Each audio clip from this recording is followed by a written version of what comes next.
Okay, just like in module 1, we're going to click on stage here down the bottom left.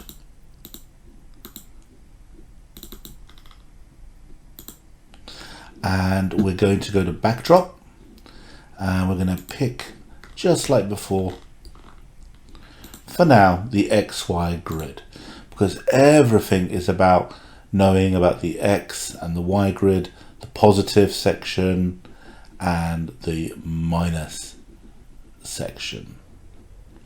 So the first thing we're going to do here is we're going to head over to scripts, just here in the middle, scripts, and we're going to add in the green flag, which is in the events section, because we're always going to add that. So that's there at the beginning, so we know that when we press the green flag here, it will begin, just like I explained in module 1. And then we're going to go into looking at our conditional section. So we're going to add the if and then, which is just here. We're going to drag that in, and this basically means if this happens, then this happens. So what we're going to do is we're going to look at the key pressed, and we're going to add that in, which is in here. Where is it? Key pressed.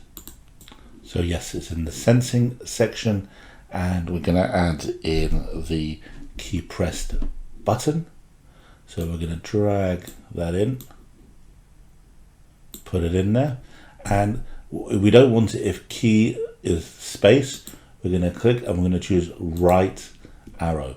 So if you can follow along, first you go add the green flag in events, then you head over to add in the if then, and you drag this in, and then you head into sensing and you add in the key pressed button. So do that, and I'll see you in the next video.